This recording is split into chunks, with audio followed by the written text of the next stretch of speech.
कंस सिंहासन पर विराजमान है, संपूर्ण मथुरा मंडल की प्रजा बैठी हुई है और ब्रज के नंद बाबा आदि सब ग्वाल बाल भी गए हुए हैं। भगवान श्री कृष्ण और बलराम को अखाड़े में घसीटा चाणूर और मुष्टिक ने और कहा आओ हमसे युद्ध करो। श्री कृष्ण बलराम जी ने कहा हम तो बालक हैं, आप पहाड़ जैसे शरीर वाले, कुश्ती तो समान बल वालों से लड़ी जाती है। अरे उन्होंने कहा तुम बालक नहीं हो, तुम महावीर हो, ऐसा कहकर वो लिपट गए। और भगवान श्री कृष्ण से चाणूर और बलराम जी से मुष्टिक परस्पर कुश्ती के दांव पेच, एक घूंसा मारा चाणूर ने भगवान के वक्षा स्थल पर। तो जैसे हाथी को फूलों की माला मारो क्या फर्क पड़ता है, ऐसे भगवान को कोई फर्क नहीं पड़ा। संपूर्ण देखने वालों ने कहा यह अनर्थ हो रहा है, कहाँ दो नौ किशोर बालक और कहाँ ये बहुत पुराने वज्र के समान कठोर शरीर वाले बड़े बड़े पहलवान। नहीं नहीं, ये अनर्थ हो रहा है। जिस सभा में अनर्थ होता है उस सभा में विरोध करना चाहिए, हट जाना चाहिए, नहीं तो पाप का भागी होता है। भगवान श्री कृष्णचंद्र जी ने जब देखा कि संपूर्ण मथुरा मंडल की प्रजा को बड़ा इस बात पर दुख हो रहा है, तो बलराम जी को इशारा किया कि निपटाओ, बहुत देर खेलने से क्या फायदा।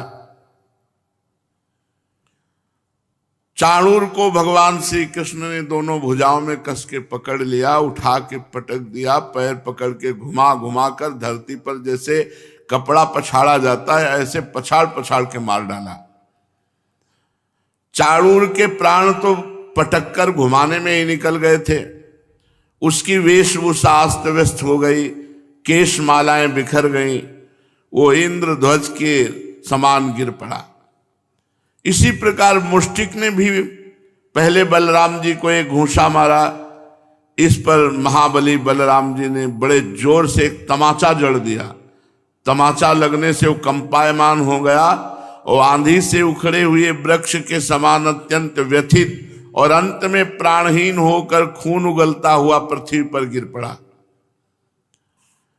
हे राजन, इसके बाद योद्धाओं में श्रेष्ठ भगवान बलराम जी ने अपने सामने आते हुए पहाड़ के समान बलवान कूट नामक पहलवान को खेल खेल में ही बाएं हाथ के घूंसे से उपेक्षा पूर्वक मार डाला।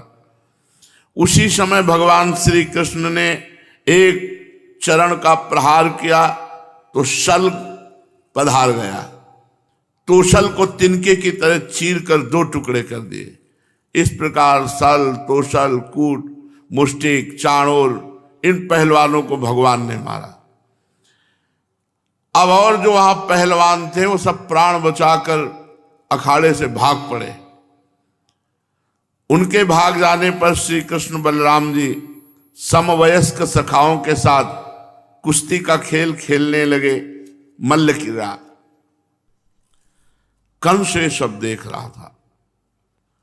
भगवान श्री कृष्ण और बलराम जी की इस लीला को देखकर दर्शकों को तो बड़ा आनंद हुआ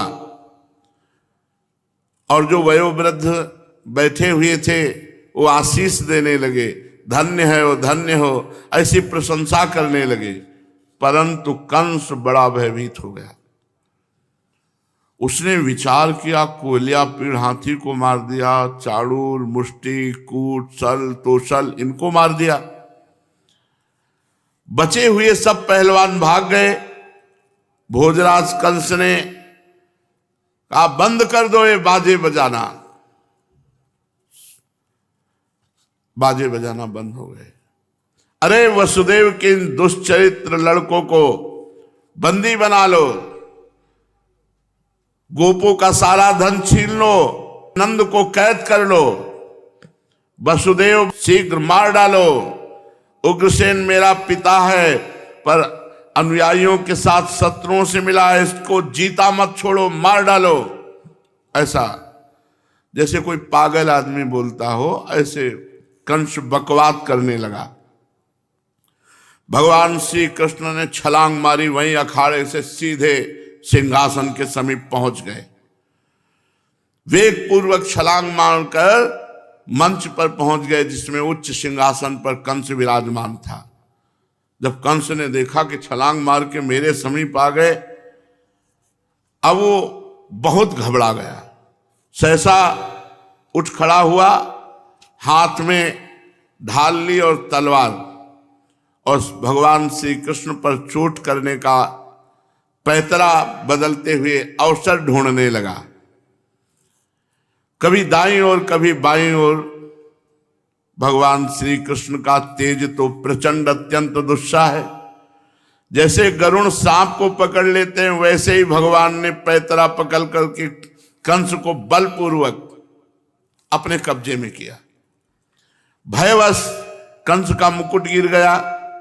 भगवान ने केस पकड़े, जैसे देवकी जी के विवाह के समय केस पकड़े थे वैसे ही केस पकड़े और ऊंचे मंच से फेंका तो रंग भूमि में गिराकर। परम स्वतंत्र भगवान श्री कृष्णचंद्र विश्व के आश्रय हैं, फेंक करके उसी के ऊपर कूद पड़े। कूदते ही कंस के प्राण निकल गए। केस पकड़ के घसीटा और रंगमंच में नीचे फेंका और उसी के ऊपर कूद पड़े, सोई उसकी मृत्यु हो गई। भगवान सबके देखते देखते कंस की लाश को धरती पर घसीट घसीट कर मारने लगे, जैसे बलवान सिंह हाथी को। सबके मुंह से हाय हाय की ऊंची आवाज निकलने लगी। कंस नित्य निरंतर बड़ी घबराहट के साथ भगवान श्री कृष्ण का चिंतन करता रहता था। खाते पीते, सोते, चलते, बोलते, सांस लेते, सब समय भगवान श्री कृष्ण का द्वेष पूर्वक चिंतन करता रहता था।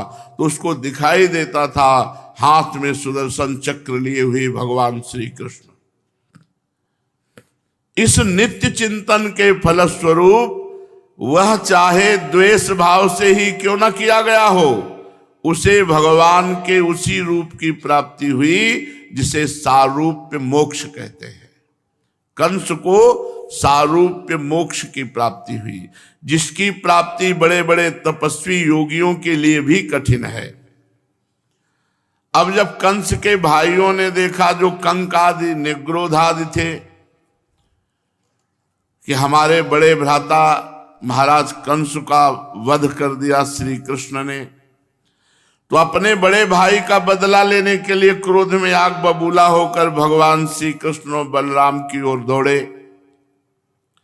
जब भगवान बलराम जी ने देखा कि बड़े वेग से युद्ध के लिए तैयार होकर ये दौड़े आ रहे हैं, तो एक परिग उठाकर उन सबको मार डाला, जैसे सिंह पशुओं को मार डालता है। उस समय आकाश में दुंदुभियां बजने लगी। भगवान के विभूति स्वरूप ब्रह्मा शंकर आदि देवता बड़े आनंद से पुष्पों की वर्षा करते हुए श्री कृष्ण बलराम की स्तुति करने लगे। महाराज, कंस और उसके भाइयों की स्त्रियां स्वजनों की मृत्यु से अत्यंत दुखित हो गई और अपना सिर पीटती हुई, आंखों में आंसू भरे हुए वहां आई, और वीर सैया पर सोए हुए अपने पतियों से लिपट कर वो शोकग्रस्त हो गई और बार बार आंसू बहाती हुई ऊंचे स्वर से विलाप करने लगी। वो स्त्रियां रो रो के पुकार रही थी, हा नाथ, हे प्यारे, हे धर्मज्ञ, हे करुणामय, हे अनाथ वत्सल, आपकी मृत्यु से हम सब मरी समान हो गई। आज हमारा घर उजड़ गया, हमारा सौभाग्य उजड़ गया, हमारी संतान अनाथ हो गई। कंस से उसकी पत्नियां कहती, इस पुरी के आप ही स्वामी थे, आपने इतने निरपराध प्राणियों से द्रोह किया कि उसी पाप के कारण आप मारे गए। आपने बड़ा अन्याय किया था, इसी से आपकी ये गति हुई है। सच है, जो जगत के जीवों से द्रोह करता है, उनका अहित करता है, ऐसे पुरुष की ऐसी ही गति होती है। उनकी पत्नियां कह रहे, ये भगवान श्री कृष्ण जगत के समस्त प्राणियों की उत्पत्ति और प्रलय के आधार हैं। ये भगवान श्री कृष्ण जगत के रक्षक है। जो भगवान का बुरा चाहता है या जगत का बुरा चाहता है, वो कभी सुखी नहीं रह सकता।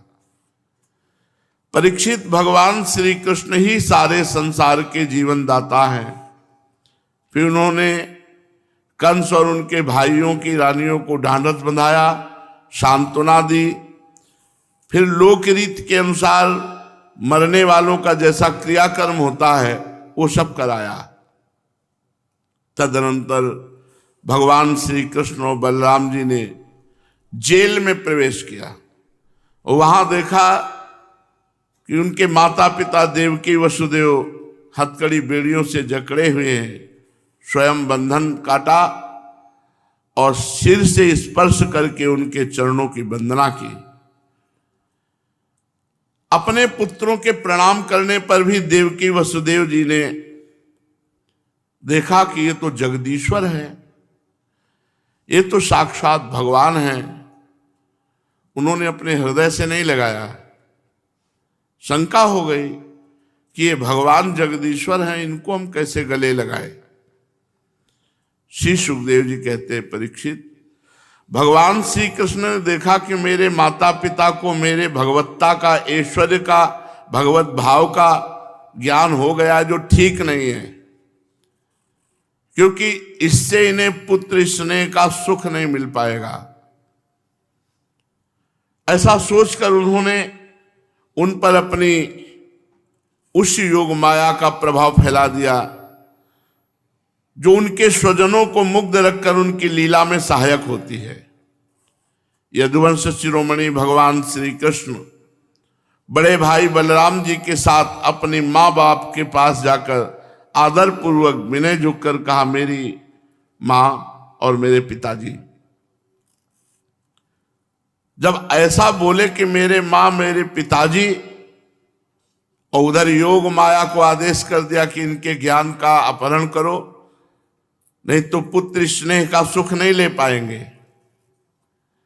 हाथ जोड़कर कहा, पिताजी माताजी, हम आपके पुत्र हैं और आप हमारे लिए सर्वदा उत्कंठित रहे हैं, फिर भी आप हमारे बाल्य, पौगंड और किशोर अवस्था का सुख हमसे नहीं पा सके, और दुर्दैवश आप लोगों को हमारे पास, हमको आपके पास रहने का सौभाग्य नहीं मिला। ऐसी प्रेम भरी बातें करने लगे। पिता और माता इस शरीर को जन्म देते हैं, इसका लालन पालन करते हैं, तब कहीं जाकर यह शरीर धर्म, अर्थ, काम अथवा मोक्ष की प्राप्ति का साधन बनता है। इसलिए कोई भी मनुष्य 100 वर्ष तक जीवित होकर अपने माता पिता की सेवा करता रहे, तब भी वो माता पिता के ऋण से उऋण नहीं हो सकता। फिर जो अपने माता पिता को गाली देते हैं, मारते हैं या किसी भी तरह कष्ट पहुंचाते हैं, तो उनकी तो दुर्गति पक्की है। जो पुत्र सामर्थ्य रहते हुए अपने माँ बाप के शरीर और धन से सेवा नहीं करता, सामर्थ्य है, शरीर स्वस्थ है, रुपया पैसा भी है, और अपने माँ बाप की सेवा नहीं करता, उसके मरने पर यमदूत उसे उसके अपने शरीर का मांस खिलाते हुए नरक भोगाते हैं। इसलिए माता पिता की सेवा बहुत अनिवार्य है, बहुत अनिवार्य है। फिर ये आज का जो समय चल रहा है बड़ा मंगलमय है। जरा देखो तो अपने माता पिता के चरणों में मस्तक रखकर देखो, अपने माता पिता का दुलार देखो। जब वो कृपा करते हैं तब ऐसा लगता है मेरे भगवान इनमें विराजमान है, दूसरी कोई ऐसी कृपा कर ही नहीं सकता। बालक और बूढ़े, अतिथि और गुरु, भोजन सबसे पहले इनको पवाया जाता है, इनका सम्मान किया जाता है। जो ऐसा नहीं करता वो जीता हुआ मुर्दे के समान है। भगवान ने कहा, पिताजी हमारे इतने दिन आपसे विमुख गए, क्योंकि कंस के भय से सदा उद्विग्न चित्त रहने के कारण हम आपके पास नहीं आ पाए, आपकी सेवा नहीं कर पाए, इसलिए हम असमर्थ रहे, हमें क्षमा कीजिए। मेरी माँ और मेरे पिताजी आप दोनों हमें क्षमा करें। हाय, दुष्ट कंस ने आपको इतने इतने कष्ट दिए, परंतु हम परतंत्र रहने के कारण आपकी कोई सेवा शुश्रूषा न कर सके। श्री सुखदेव जी कहते, परीक्षित, लीला से मनुष्य बने हुए विश्वात्मा भगवान श्री कृष्ण की इस वाणी से मोहित होकर के देवकी वसुदेव जी ने गोद में उठा लिया और हृदय से लगाकर मेरे बेटा ऐसा कह के परमानंद में मगन हुए। ये योग माया का प्रभाव, नहीं तो जान गए थे ये परब्रह्म परमात्मा है, इसीलिए प्रथम बार प्रणाम करने पर हृदय से नहीं लगाया। योग माया का प्रभाव कि ऐसे स्नेह पास में बंध गए, पूर्णतः मोहित हो गए कि आंसुओं की धारा बहने लगी और श्री कृष्ण चंद्र जी और बलराम जी को हृदय से लगा लिया। गला रुंध गया, कुछ बोलने की सामर्थ्य न रही। देवकी नंदन भगवान श्री कृष्णचंद्र जो इस प्रकार अपने माता पिता को सांत्वना देकर जेल में ही आगे बढ़े और महाराज उग्रसेन जो यदुवंशियों के राजा बना दिए गए थे उनके पास गए और कहा, महाराज हम आपकी प्रजा हैं, आप हम लोगों पर शासन कीजिए। राजा ययाति का शाप होने के कारण यदुवंशी राज सिंहासन पर नहीं बैठ सकते, परंतु मेरी ऐसी इच्छा है, इसलिए आपको कोई दोष नहीं होगा।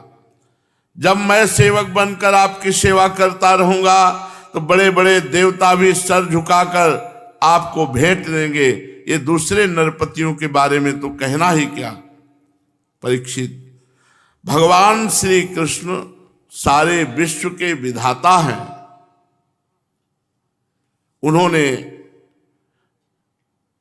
जो कंस के भय से व्याकुल होकर इधर उधर यदुवंशी भाग गए थे, वृष्णिवंशी, अंधकवंशी, मधुरदासार, कुकुर आदि, उन सब वंशजों को बुलाया।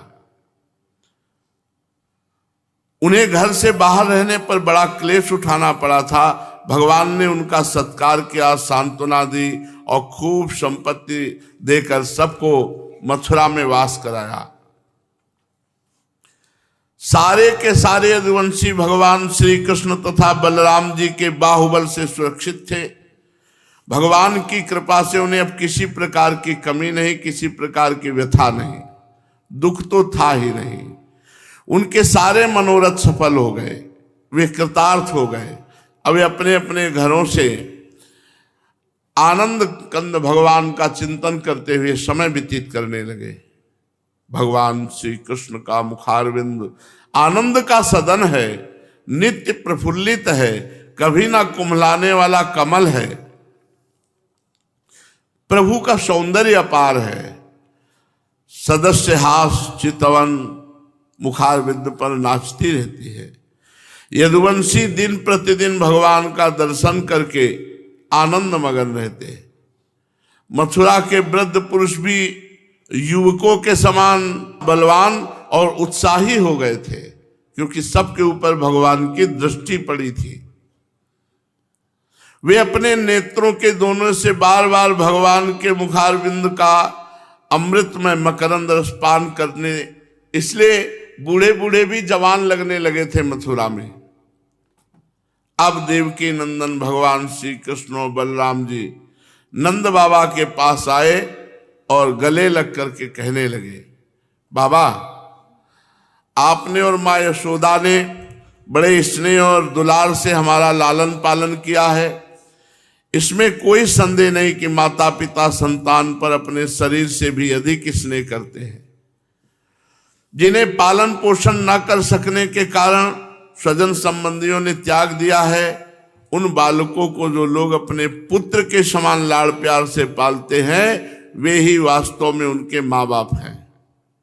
पिताजी अब आप लोग ब्रज में जाइए, इसमें संदेह नहीं कि हमारे बिना वात्सल्य स्नेह के कारण आप लोगों को बहुत दुख होगा। यहाँ के सुहृद संबंधियों को सुखी करके हम आपसे मिलने आएंगे, ऐसा बाबा से कहकर उनको विदा किया। भगवान श्री कृष्ण और नंद बाबा दूसरे ब्रजवासी, इस प्रकार वार्ता हुई। सबने सुंदर सुंदर वस्त्र आभूषण धारण किए।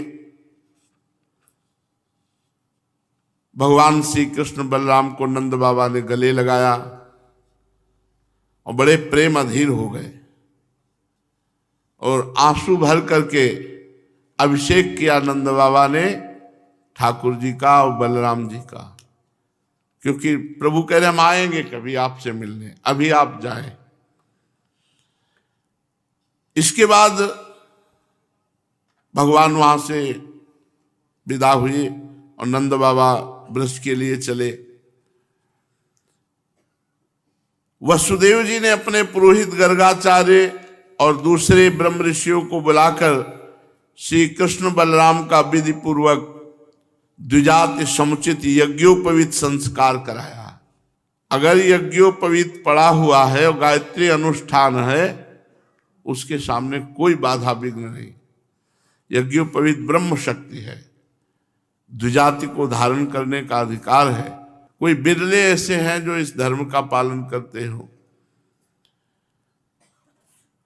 वसुदेव जी ने गर्गाचार्य और अन्य ब्राह्मणों को बुलाकर यज्ञोपवीत संस्कार कराया भगवान श्री कृष्ण और बलराम का। बड़ी महिमा यज्ञोपवीत की। अगर यज्ञोपवीत पड़ा हुआ है तो भूत प्रेत नहीं आपको छू सकते। यज्ञोपवीत पड़ा हुआ है तो आपका कोई मारण मोहन वशीकरण उच्चाटन नहीं कर सकता। पर महत्ता ही नहीं समझते हैं, आज के बच्चे महत्ता नहीं समझते।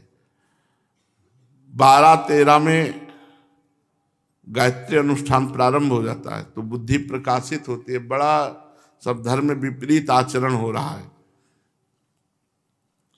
खूब दक्षिणा दी, वस्त्राभूषण ब्राह्मणों को दान किए, गौओं को सोने की मालाएं और सोने से जटित चादरें उड़ा करके दान की।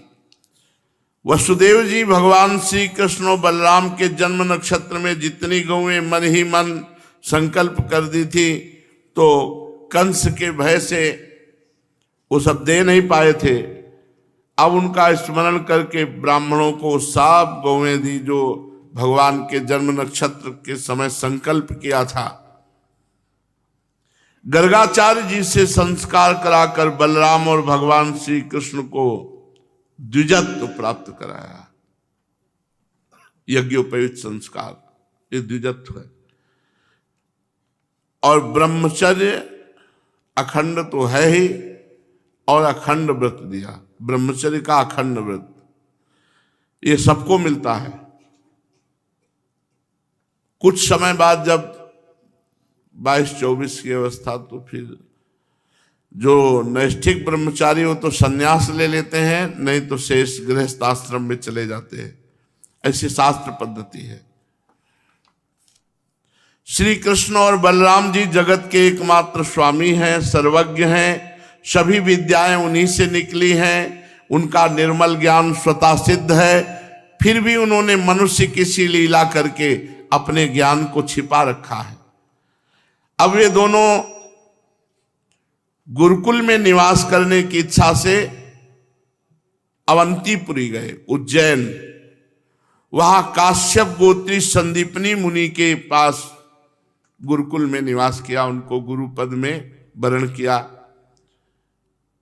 दोनों भाई विधि पूर्वक गुरु जी के पास रहने लगे। उस समय वे बड़े ही सुसंयत, अपनी चेष्टाओं को सर्वथा नियमित रखते। गुरु जी के पास बहुत सावधान होकर रहना चाहिए। कम बोलना, जितना आदेश उतनी सेवा, नहीं तो नाम जप, मंत्र जप, शास्त्र का स्वाध्याय ऐसे व्यतीत किया जाता है। गुरुजनों के यहां बहुत सावधानी से रहना चाहिए। भगवान श्री कृष्ण बलराम बड़े सुसंयत रहते हैं, चेष्टाओं को नियमित रखते हैं और गुरुदेव का विशेष आदर करते हैं। गुरुदेव भी श्री कृष्ण बलराम का विशेष आदर करते। भगवान श्री कृष्ण और बलराम जी ने सेवक की भांति गुरुदेव भगवान की उत्तम सेवा की। गुरुदेव के अधीनता कैसे स्वीकार करनी चाहिए, ये स्वयं श्री कृष्ण और बलराम ने आदर्श रखा। अपने गुरुदेव को साक्षात भगवान समझकर उनकी आज्ञा का पालन, उनकी सेवा। गुरुवर संदीपनी जी उनकी शुद्ध भाव से युक्त सेवा से बहुत प्रसन्न हुए। उन्होंने दोनों भाइयों को 6 अंग और उपनिषदों के सहित संपूर्ण वेदों की शिक्षा दी। इसके सिवा मंत्र और देवताओं के ज्ञान के द्वारा धनुर्वेद, मनुस्मृति आदि धर्म ग्रंथ, मीमांसा आदि वेदों का तात्पर्य बताने वाले शास्त्र, इनकी शिक्षा दी। फिर संधि, विग्रह, यान, आसन, द्वैत, आश्रय, इन 6 भेदों से राजनीति का भी अध्ययन कराया। परीक्षित, भगवान श्री कृष्ण और बलराम सारी विद्याओं के प्रवर्तक हैं। केवल मनुष्य का सा व्यवहार करते हुए गुरुदेव के पास रहकर शिक्षा ग्रहण की। गुरुदेव जी एक बार केवल बोलते थे, भगवान को कंठस्थ हो जाती थी, क्योंकि कंठस्थ क्या है तो भगवान है। 64 दिन रात में भगवान ने 64 प्रकार की शिक्षाएं ग्रहण की। गान विद्या, वाद्य, भांति भांति के बाजे बजाना, नृत्य करना, नाट्य करना, चित्रकारी करना, बेल बूटे बनाना, चावल और पुष्पादि से पूजा के उपहार की रचना करना, फूलों की सेज बनाना, दांत, वस्त्र, अंगों को रंगना, मणियों की फर्श बनाना, सैया रचना, जल को बांध देना और विचित्र सिद्धियां, हार माला आदि बनाना, कान और चोटी के फूल गहने बनाना, कपड़े नाना प्रकार से सुसज्जित करना, फूलों के आभूषणों से श्रृंगार करना, कानों के पत्तों की रचना करना, सुगंधित वस्तुएं, इत्र, तेल, इनका निर्माण करना, इंद्रजाल, जादूगरी करना, जैसा चाहे वैसा वेश धारण कर लेना, हाथ की फुर्ती के काम, तरह तरह की खाने की भोग की वस्तुएं बना लेना, तरह तरह के पीने के पदार्थ बनाना और सुई का काम, सिलने का काम, कठपुतली बनाना, उसको नचाना, पहेली बनाना और उसको गाना, प्रतिमा बनाना, उसकी पूजा करना, कूटनीति, ग्रंथों के पढ़ाने की चातुरी, नाटक, आख्यायिका आदि की रचना करना, समस्या पूर्ति करना, पट्टी, बेत, बाण आदि बनाना, गलीचे, दरी आदि बनाना, बढ़ई की पूरी कारीगरी, ग्रह आदि बनाने की कारीगरी, सोने चांदी आदि धातुओं की तथा हीरे पन्ने आदि रत्नों की परीक्षा करना, सोना चांदी आदि बना लेना, मणियों के रंग को पहचान लेना, खानों की पहचान करना, वृक्षों की चिकित्सा करना, भेड़ा, मुर्गा, बटेर आदि को लड़ाने की रीति सीखना, तोता मैना आदि की बोलियां बोलना, उच्चाटन करना, केशों की सफाई का कौशल और मुट्ठी की चीज या मन की बात जान लेना और म्लेच्छ काव्यों को समझ लेना, विभिन्न देशों की भाषाओं का ज्ञान हो जाना, शकुन अपशकुन जानना और प्रश्नों के उत्तर में शुभाशुभ बतलाना, नाना प्रकार के मातृका यंत्र बनाना, रत्नों को नाना प्रकार के आकारों में काटना, सांकेतिक भाषा बोलना, मन में कटक रचना करना,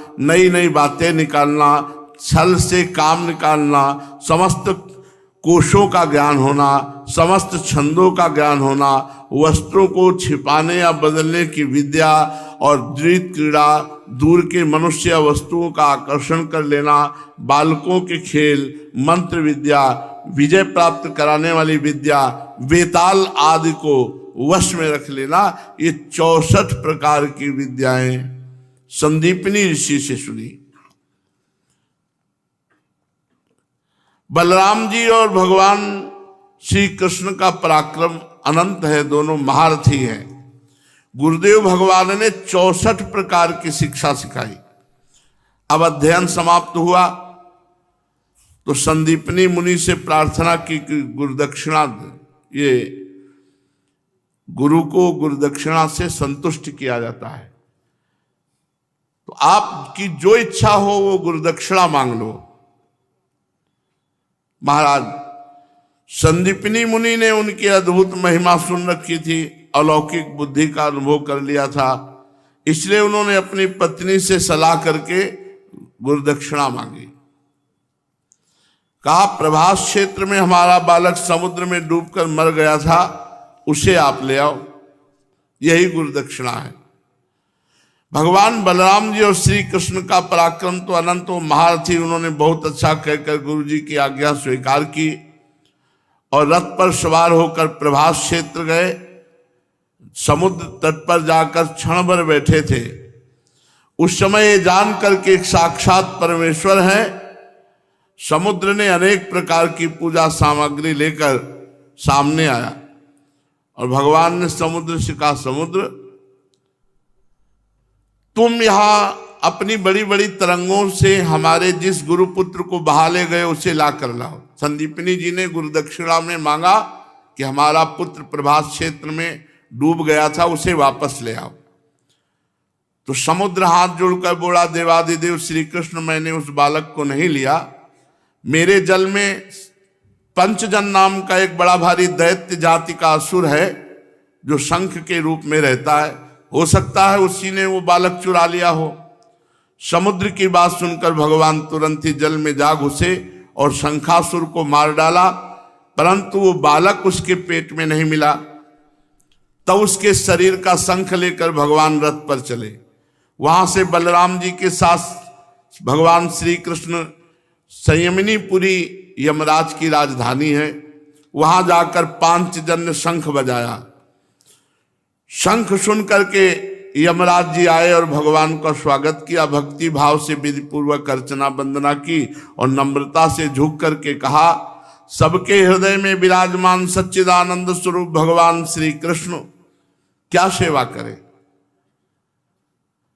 आप दोनों लीला से मनुष्य बने हुए हो, वैसे तो परमेश्वर हो, मैं आप दोनों की क्या सेवा करूं? भगवान ने कहा, यमराज, यहां हमारे अपने कर्म बंधन के अनुसार गुरुपुत्र लाया गया है, तुम मेरी आज्ञा स्वीकार करो, उसके कर्मों पर ध्यान मत दो और वो पुत्र ला कर दो। यमराज ने कहा, जो आज्ञा। और भगवान आदेश जो दिए थे उसका तत्काल पालन हुआ, गुरुपुत्र को लाके दे दिया।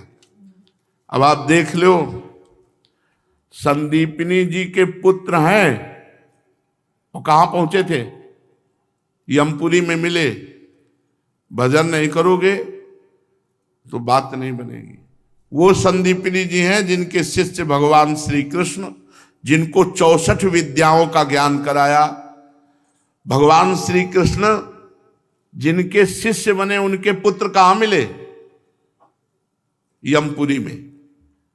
इसलिए ऐसा ना सोचो कि जो मन आवे सो करें हम, नहीं, बहुत सावधानी की जरूरत है। जैसे हरिवंश नरक गति दुर्भर, यम द्वारे कटियत नख छीके। थोड़े से अपराध का भी हिसाब होता है, इसीलिए राधा राधा बोलो, सब क्षमा हो जाएगा। बहुत बड़ा बल है राधा नाम में। यमराज जी ने आकर के गुरुपुत्र को सौंप दिया और कहा, प्रभु और आज्ञा कीजिए, क्या सेवा करूं? भगवान ने कहा, केवल गुरुपुत्र चाहिए था। और गुरुपुत्र को लिया और आकर गुरुदेव से कहा, गुरुदेव, ये गुरुदक्षिणा में मरा हुआ पुत्र वापस ला के दे। गुरु जी ने कहा, बेटा, तुम दोनों ने भली भांति गुरुदक्षिणा दी, अब और क्या चाहिए? तुम्हारे जैसे पुरुषोत्तम भगवान का गुरु बनने का सौभाग्य मिला, मेरे सारे मनोरथ पूर्ण हो गए। बस वीरो, अब तुम्हारी विद्या पूर्ण हुई, तुम अपने घर जाओ, तुम लोगों को पवित्र करने वाली कीर्ति प्राप्त करो, तुम्हारी पढ़ी हुई विद्या इस लोक और परलोक में सदा नवीन बनी रहे, कभी विस्मृत न हो। गुरु जी से आज्ञा लेकर वायु के समान वेग और मेघ के समान शब्द वाले रथ पर सवार होकर श्री कृष्ण बलराम मथुरा लौट आए।